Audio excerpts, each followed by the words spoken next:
Hey guys, happy Memorial Day. She has black on. She was dressing up earlier for the barbecue and stuff. She's showing you the kittens, little Siamese kitties. Happy Memorial Day. Hope everyone's having fun and visiting or had a good weekend, good barbecues, and stayed safe. I think I left off on Friday, so I had some good things and some downs. I was turned down for 3 different jobs for not having enough experience.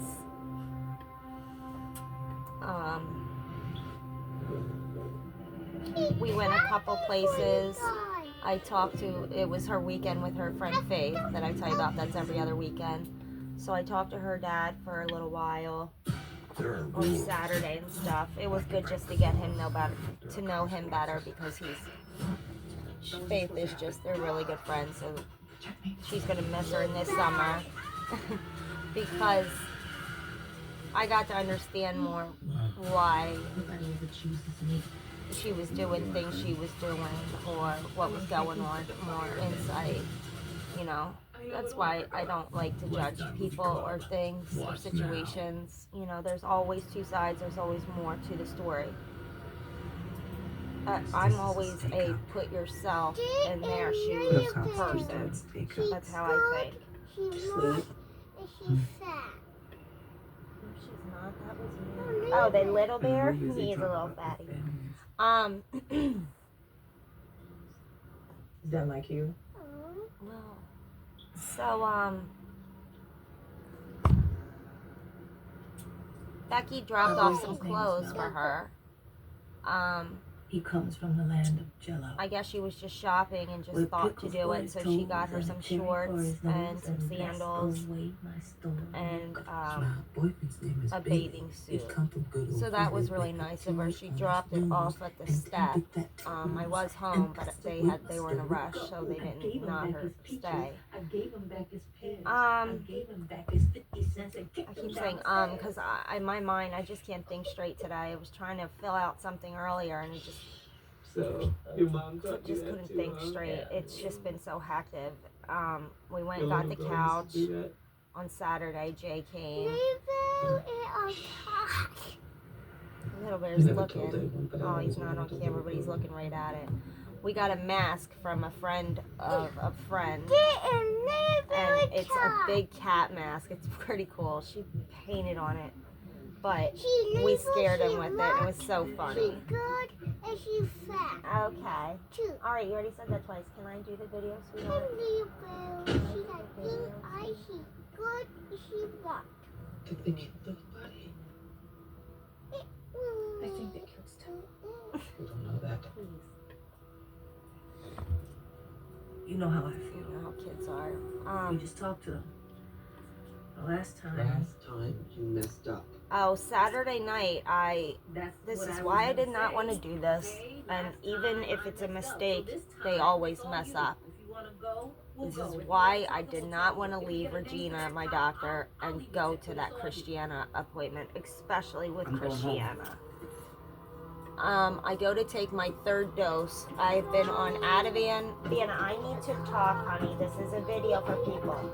It's not 8 o'clock. The siren is going off because of a fire. I just said that before we started. Okay, sweetie? Stop talking, please. It's my turn to talk. Thank you for listening.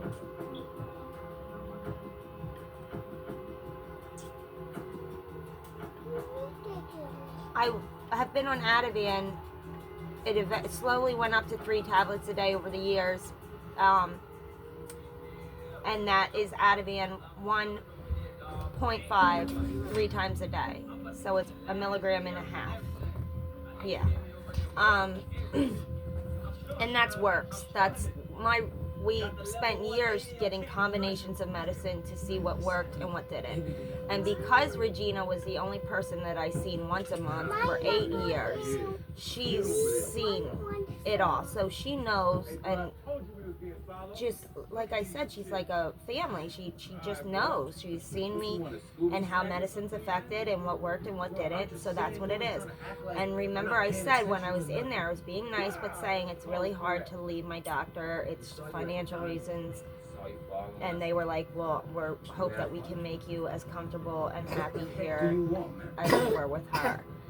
She did not mention anything about changing medications. My mother was sitting there the whole time. I put the medications I'm on the tablet, and then it was on her computer. And I even had to call later and give her the new one. But I'm hoping it was a typo. I'm going to call tomorrow because I called Saturday night and left a message so that they can start to try and fix it if they were in there. I go to take it on Saturday night and the bottle's half empty, and I don't pay attention. All my medicine's in certain places, so I remember to take what and when. And I just don't look at it. I just scoop it out, take it, walk away. So I see that there's like maybe 8 left in the bottle, and I just got it on the 19th. It should be a lot for the exact day. It adds up to the exact day when the prescription gets refilled. So I'm like, oh my God, did someone come in here and steal it? Because the door was open. I was like, what's happening? Did it spill out in the box? Like the medication box? I'm looking and I'm just like, what's happening? So I look at the bottle and it says to take 1/2 of 1 tablet, half of 1 tablet 3 times a day. And they're so tiny, and like if you even touch them too hard, they dissolve and fall into pieces. You could never even cut that in half, so it's got to be wrong. But that's a huge change, and because I wasn't warned or nobody said anything, if it is her changing my medicine like they mess with me for years and years with different things, different situations, not just like medication, the pregnancies, everything they put me through. This is why I didn't want to go. So it's 2 scenarios. She messed up, and then they're going to act like it's a big thing, trying to fix it, and then insurance paying for it again for the month, this and that. I'll have to come in with an appointment because a benzo is a narcotic, I think, or a controlled substance of some kind. Does that mean narcotic? I'll have to come in anyway. It'll be a huge thing. Or they just change the medicine like they have in the past with me and several other people throughout the years that I know. But that was usually because they were abusing it or something. So it was a warning sign for them, and then they were like, okay, well, we're going to stop this or take you off this. This is something that needs to be weaned, pampered down. So if they did change it, I had no warning. I did not even think to look at the bottle after 8 years. She didn't say anything. It was just the whole appointment. The whole point of the appointment is just for the refills of the month. The prescriptions are fine. They're done. Just refills. And she seemed like that's what she was doing. So that's why I'm just hoping this is a mistake.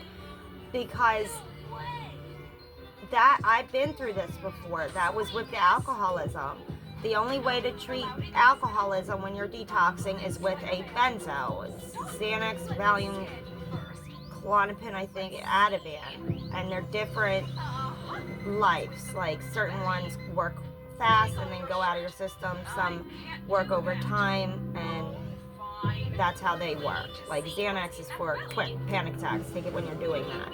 So Ativan just helps steady all day long, different times to keep my anxiety at bay, because it's severe social anxiety that I was diagnosed with years ago.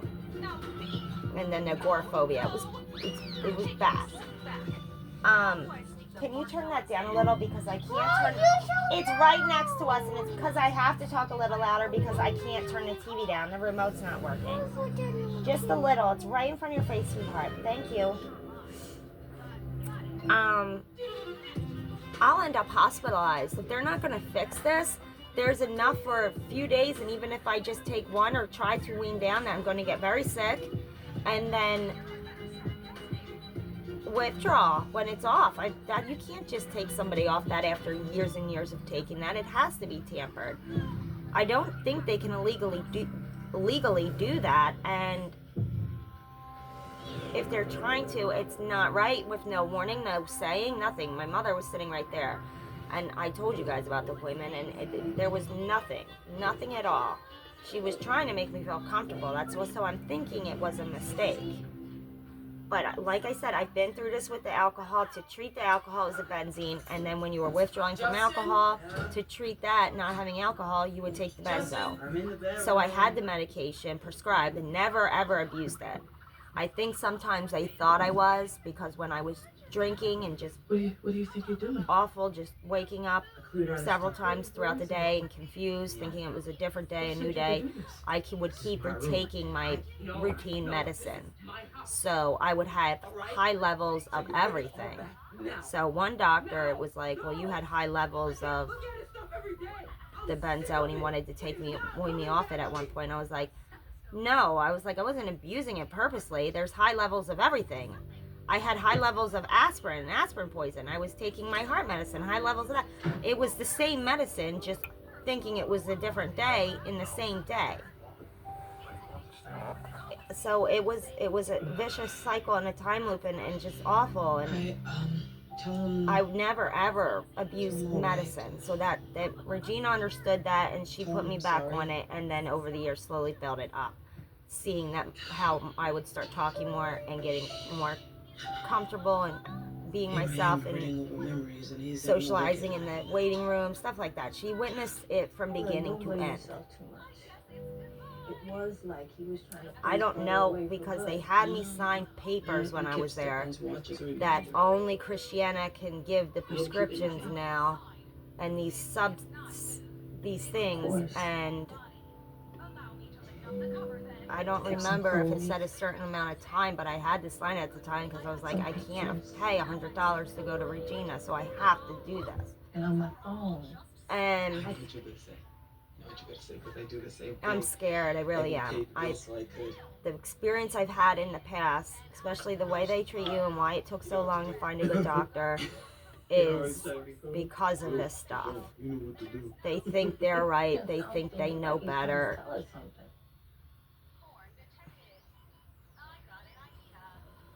We already have a name. Exactly. Also, And I know how to find I think I mentioned this, the VA sent the papers wanting to know his previous marriages. So I was talking to Becky about it, and then I was talking to his stepdaughter about it. Becky always swore that I was the fifth wife. That came up one time years ago when he went to jail. He swore I was the third. It was just Kathy and then Joanne. And that he dated Linda, and then I knew he would dated Debbie, and then married me. Teresa's like, no, he didn't date Debbie. He was ashamed of Debbie because she looked different. He would never admit to anyone that they were dating, but they were. And I met her. She was obsessed with him. Teresa said the same thing. She kept coming around.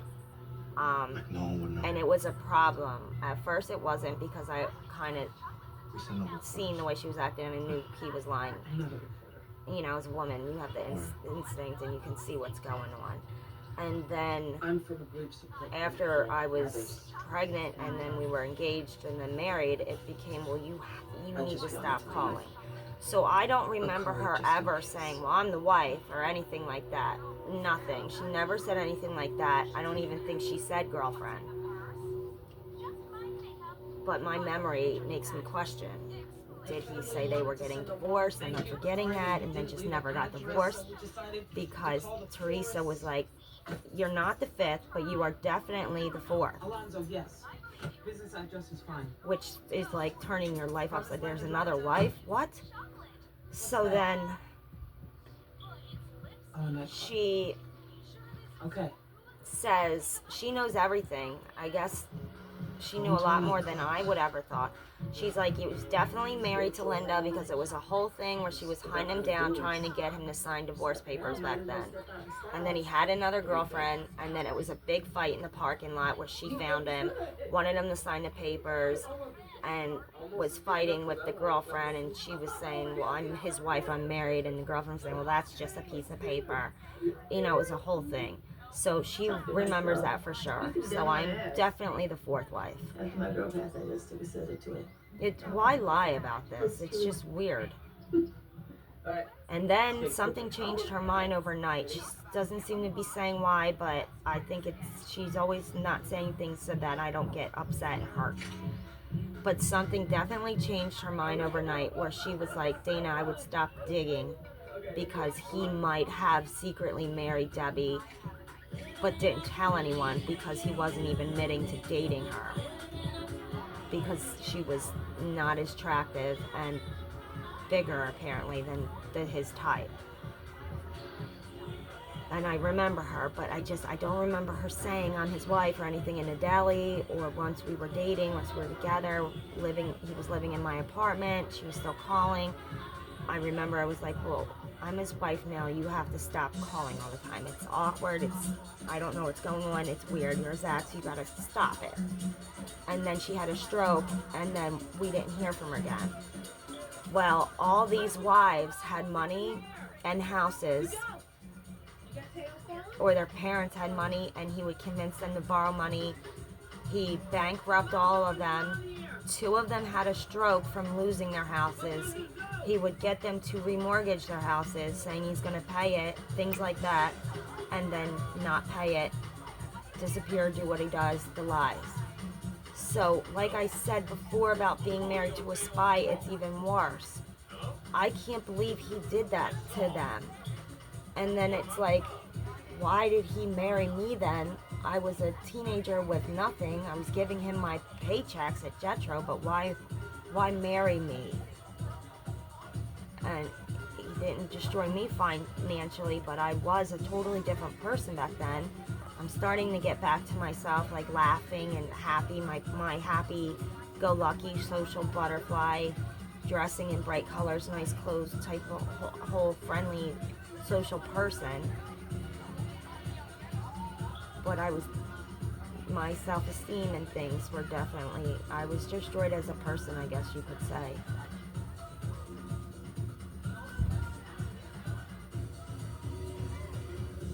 And kept hidden for some reason. It made no sense. So then it goes to, you might need to stop digging because what if you're not married at all? And I'm like, wait, well, wouldn't that have come up during the years with him using me as a dependent, using Social Security, using welfare, and everybody saying, well, technically no, because it costs money to start digging into that when it's different states and this and that, and why would they have a reason to suspect that if there's a marriage certificate and it just comes up on I don't know. They're thinking that there is a possibility of that. So she's just thinking he might have secretly married her, and they just never got divorced then. And we did marry in Maryland, so is that a possibility? We were living in PA. So now I don't even know if that's a possibility or if it is. So it's just like your life's turned upside down. Have you thought about a name for the baby yet?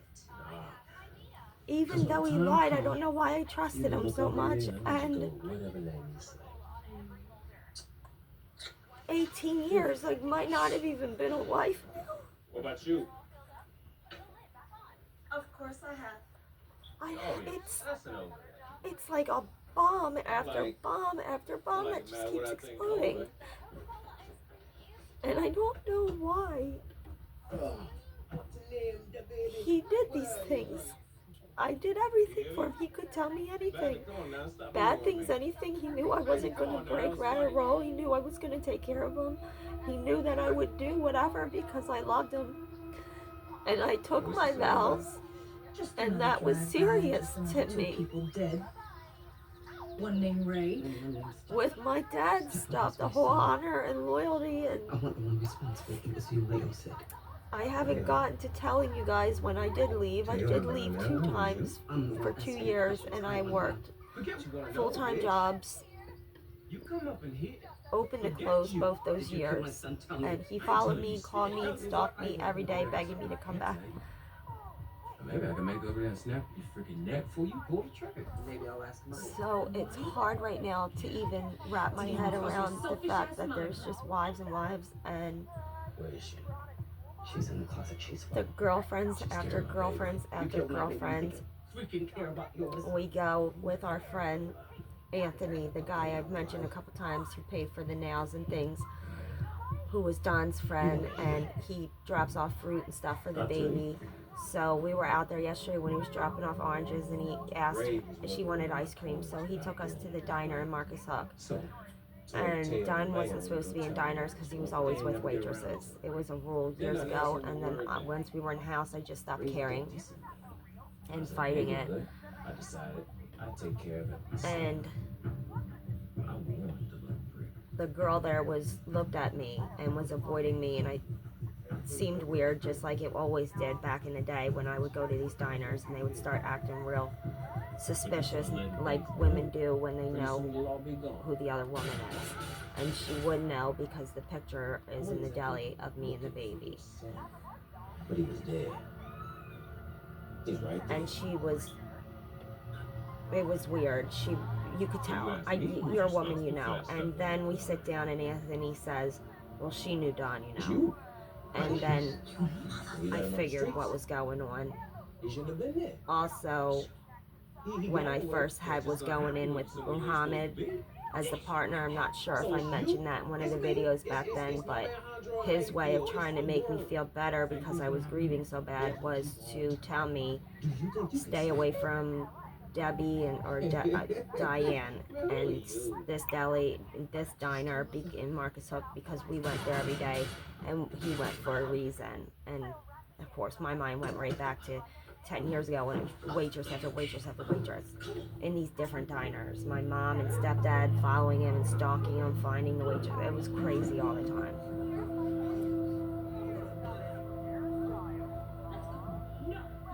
Never again. That's all I can say right now. I like being a wife, and I never want to be in this situation again, obviously, but my dream is to find something right and happy. But I would never know where to start because of how do you know? It's like I said, it's like a double life. It's like a completely double life that he was living that created a lie, a life of lies in our eyes.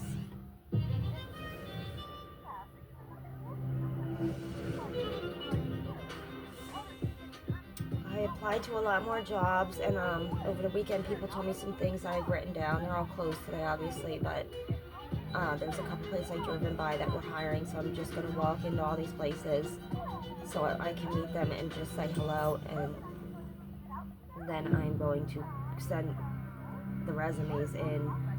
I already did that, but hopefully they call and stuff. I fixed the resume better compared to like online ones until the appointment with the guy is.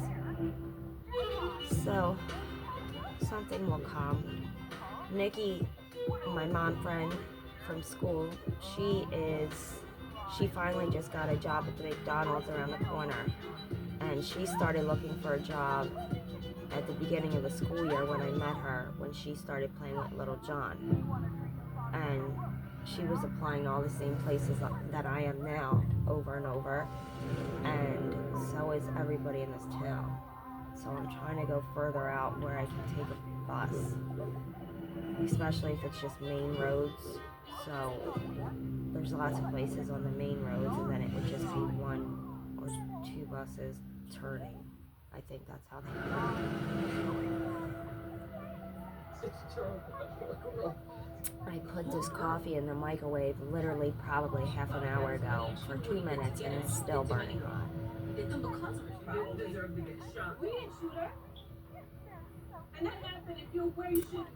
Alright, well, I just wanted to update you guys. We had a nice dinner with Anthony, though, even though the waitress thing was going on. Italian diner, so it was real Italian food. It was good. I haven't had that in a long time. She was good. There was a guy in there that worked for Firehouse that he's a clown. He used to be a clown his whole life. So he was in there making animal balloons for the kids. He made her the coolest crown. It was like going in and out. And then on the way back, he stopped at a friend of his who I remember. We pulled up, and he was calling the guy, waiting for the guy to come out. And I'm looking around, I'm like, I've been here before. And then when we get out, we're talking to the guy, and I didn't recognize the guy, but it was like a house, and then a house behind it, and then new garden stuff, like what Tony's doing in the deli, but bigger. And that guy has the same plans that Tony has with the garden stuff, to get grants in schools to teach the kids how to do it and what it means and all those things, and autistic kids and stuff, because it's a huge amount of land that he owns somehow. And he's like, I've known Donnie my whole life, and it's just like, I can only imagine what you're going through right now. And I just laughed again and just was like, yeah, if you know him, you know. And he was very nice. He has got big plans for that place, and I really think it'll work. Very ambitious with what he wants to do, and it's like, at least you're making good of what you have, you know. I think that looks good and that will work. I hope he gets all the grants. Oh, but we get back in the car, and I'm looking around, and I remember his business. And we're going back maybe when we were first married, the first few years. I would go with him while I was pregnant with Joey and stuff, and he would never make me come out of the car. I had to stay in the cars. But we would go to different places, which were businesses or houses, people he knew. And I was like, I know, I've been here before. I remember that and remember him. I just remember sitting in the exact same spot, same passenger side, just looking out the window at the scenery. It was the same thing. So I just thought that was funny coincidence. Ended up getting her to come back. I tried, but you know how she is. I heard you mention it, but I remember when I was sitting in the car at a car place that he used to go to, just a little side, like a friend that had a little side barn thing, and a couple cars outside. And I had morning sickness really bad with Joey. It was towards the end, and when it was getting a little better, but still once in a while out of nowhere, and I had to throw up in my purse, take everything out of the purse, and quickly throw up in the purse, which thankfully was like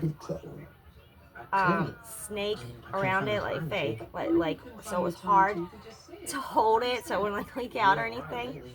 And because I was so scared, they were all out there, all these men, and I didn't want to open the door and throw up in his middle of his yard. Plus it was the anxiety and social stuff. I wasn't getting out of the car because of the anxiety. He just wouldn't always be like, stay right here. He didn't want me to hear what was really happening business-wise, whether he was borrowing money off of them or I'm going to buy this place, or, you know, things like that. That's why. It wasn't because of me. So I just remember that, throwing up in my purse and then having to throw it out as soon as we drove away. And then he acted like something was wrong with me, and I'm like, I can't help it. It's morning sickness. What'd you do that for? I can't. Not. We got the new couch. It looks nice.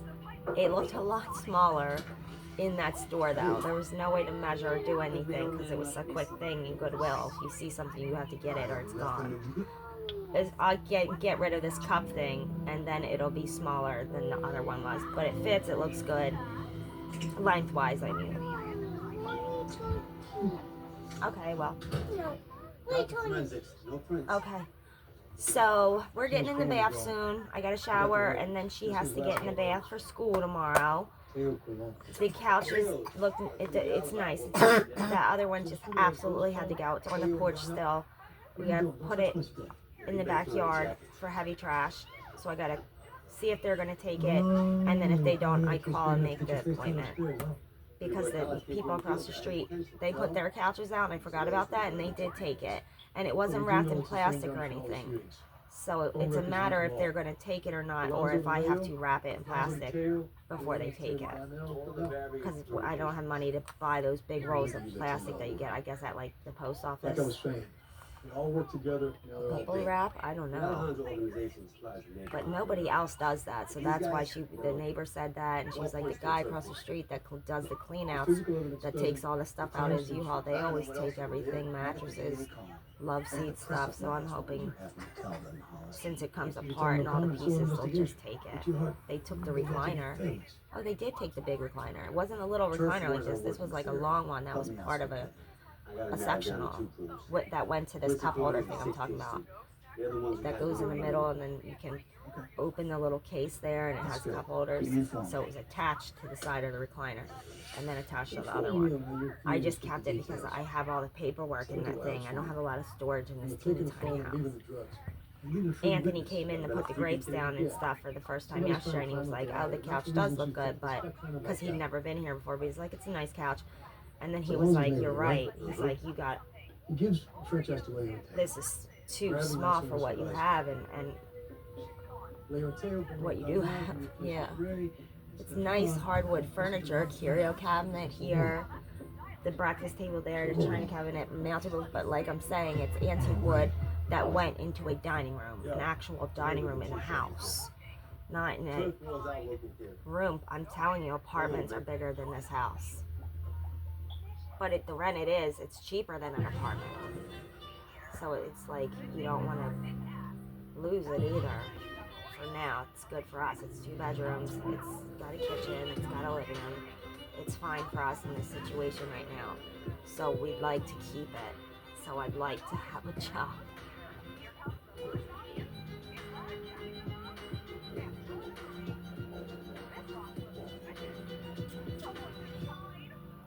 I think that's all. Yep, that's pretty much everything. The girls had fun all weekend. Did water balloons and trampoline. I'm just happy when she's happy, and I got to do some cleaning I wanted to catch up on and organize things. I'm trying to get rid of the kittens right now. They're Bengals, so they're up for sale, and then the Siamese. I mean, they're special kitty cats and hybrids, so I gotta get them because they're out of control, and they're in the back room, the mud room, and it's bigger back there, so it's enough space and stuff for them, but I mean, it's 6 of them with the mommy, so that's 7 cats back there. I can't, they're using the box, thankfully, but it's so many cats all day long. You gotta change the litter 3 times a day. I can't afford that litter. So I did not expect her to get pregnant because she was inside and she was just about to get fixed too. Alrighty, we love you. I hope you guys enjoyed the giving tree. Yeah, see, that looks awful.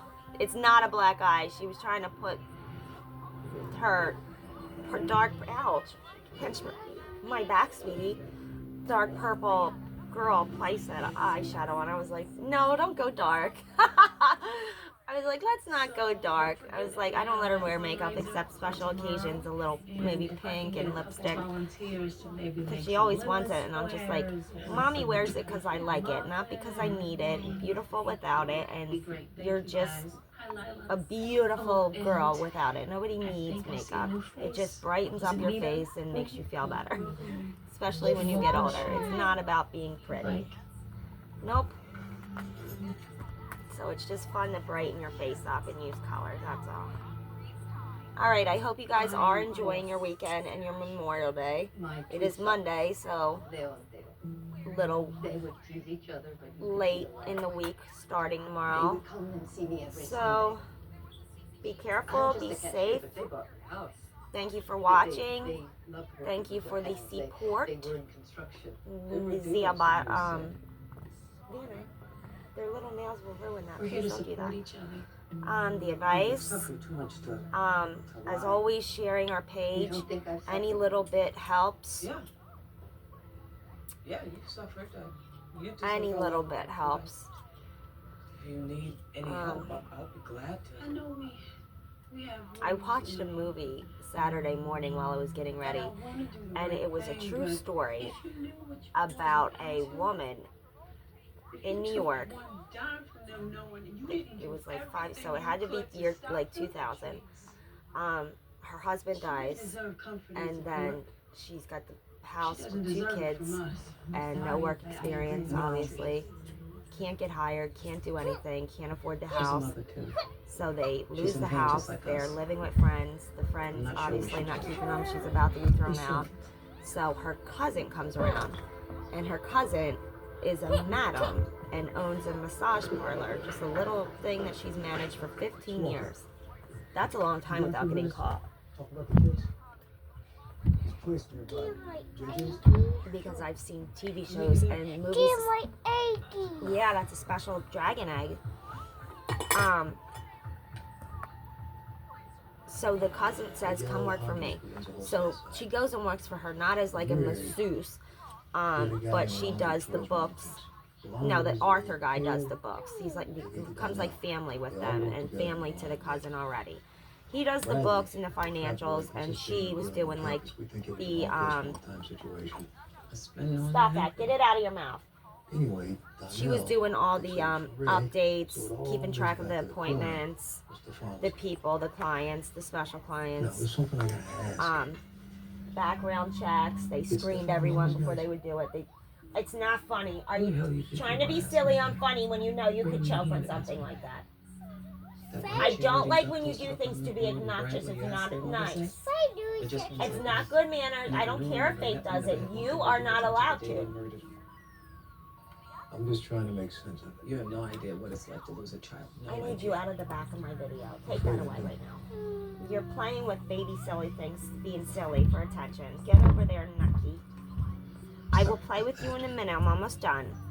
She's got a lot of energy today because it was pouring rain, so there was no way to go out or bounce around, so we've just been trying to entertain each other all day.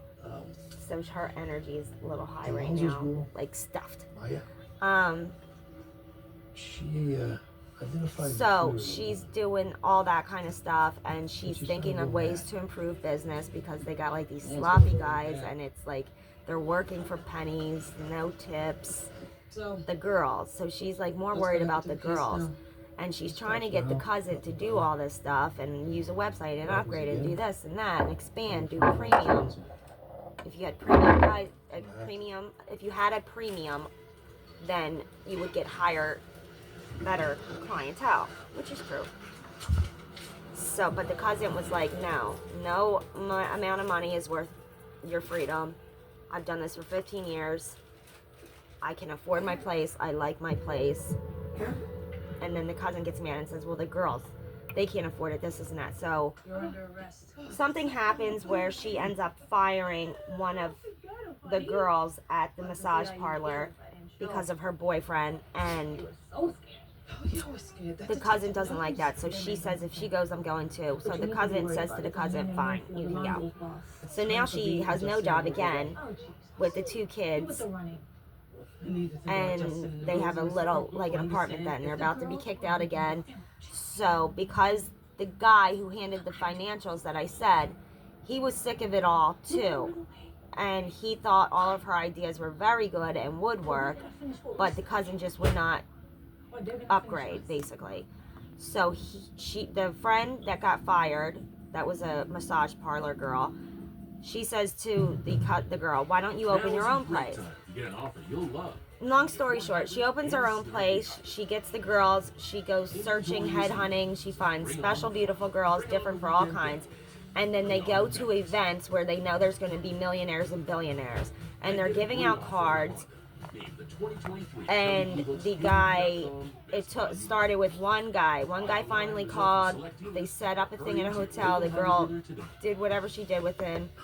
And it was like $3,000 that night, and the girl kept the money, and then they got all the business. So that's how it started. She's doing it for 7 years, makes over $1 million. She's got this huge, beautiful house, $30,000 sweet 16 party. I mean, she's got money. So then she tells her daughter the truth, who is now 16, of what she's been doing. and she's okay with it, but worried about her going to jail. So she's trying to get out of it.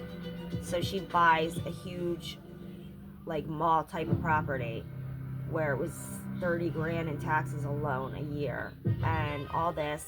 And then 2008 hits. She does that to get out, and then that crash hits, and then everything got messed up. So she had to go back and do it, and then she couldn't find really good girls, so she was finding sloppy girls. She was being sloppy, doing it quick. One of the girls that left her was poaching her girls. She actually, if you watch this movie, it was called Soccer Mom Madam.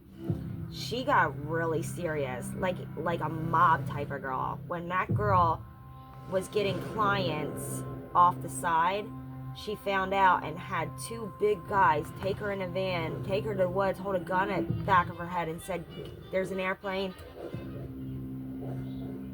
a couple miles down the street, get on it and don't come back. So she was scared to death. She thought they were going to kill her. So I thought it was weird a few years later that she was the one that was poaching her clients. You know, I wouldn't mess with her after that. I would, but I wouldn't. Not the type of girl she was. I thought she would just go somewhere else or leave it alone. So she was doing like mob type of shit. And she gets caught by the FBI. But the FBI doesn't really want her. It has something to do with the $1 billion clients. It was wild. And she rolled on them basically to avoid years and years and years, lifetime of prison. So she did 5 months and was done and moved to a pig farm because her kids didn't want to talk to her after that because they lost everything. And she was like, you don't understand. I had nothing, no way to make money. I related to it, and I was like seeing both sides, because at the end the 16-year-old was like, we didn't need all this. What we needed was to be together, and now you ruined everything. We're not together. We lost the house, we lost the horse, we lost this, and we have nothing, and we're not together, and we won't be together now. And I was just thinking, you know, a 6-year-old is never going to understand until she's going through it what you will do to provide for your children. I don't think anybody understands it. When you're desperate, and I see it all the time. The husband dies or they get divorced, and you're screwed. You've been a housewife for 20 plus years. They don't like it. You can't get a job. They just don't like it. So I understood why she got into it. And she did a lot with the money for the kids. She bought them horses, got them into horse racing, soccer, anything they wanted. And I understand that the 12-year-old is saying they should be together, but one day she'll realize, because it's a true story, she'll realize how hard it is to provide for your kids, especially if you're on your own and starting from zero. So I felt bad for her. She had to leave by herself for a year or two before her daughter would even talk to her again. And she was at a pig farm hiding because it was such a big media thing during that year. I guess she got caught like a year later, so it was like 2009, 2010. She was a soccer mom, madam, in New York, if you want to Google it. It was a good story, though. You know, he told me you always like to clean house whenever something bad happens. But she did get greedy. She got very, very greedy. She should have left it alone. Being in control. And that's what always happens with these people, though. Well, let's finish the house. She changed. You could, if you watch this movie, you can see her like a sweet, pretty person, happy, only worrying about the girls, putting a gun onto the back of one of her girls because she got a client on the side. I get it. You know, they're not supposed to do that. She put her through college even, so it wasn't right that the girl did that. But let it go. It's one girl. Fire her, move on. Don't ruin yourself. It was weird. Greed.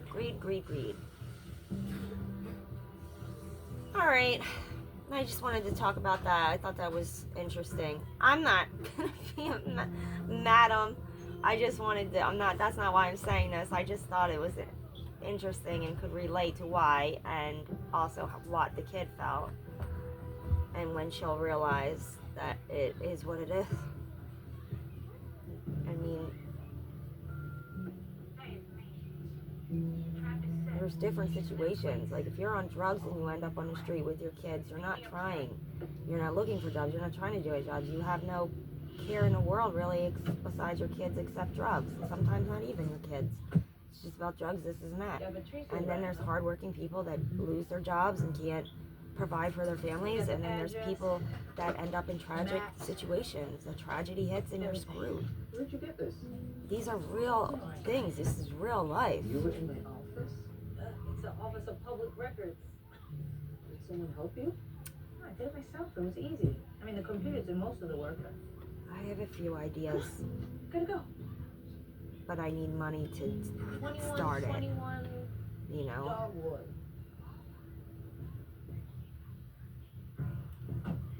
But right now I need rent. I want you to look down at Alejandro's house and tell me what you see. All right, guys. Again, I love you, and I hope you're being safe and careful, especially with all those barbecues going on in different states. It's raining in Pennsylvania and Delaware. So I will see you tomorrow. Hopefully I get a good email and good answer from the doctor. I do think it's a mistake, but I don't want it all the runaround to try and fix it. I'm hoping, but knowing them, they might just be trying to do that. I'll have to be hospitalized if I get that sick. There's no way. If they won't give you more, I can't wean that quickly off on only those. Then it's been too long. It's the deadliest withdrawal there is. Alcohol and benzos are the two most deadly withdrawals there are, because you seize and it's a bunch of things, the tease, the shaking, heart. People think it's like things like heroin and stuff, but no, those are the exact same withdrawal, and together, because they're the same withdrawal, they're the two most deadly. It's dangerous, and I've never not had my medicine on time, same day. Tired of busting Margaret's biggest myth. That cold water can't clean. Like I have time to be hospitalized now. Okay, be careful, guys. I love you. Subscribe and please share. Have a happy Memorial Day and a good Tuesday. Bye.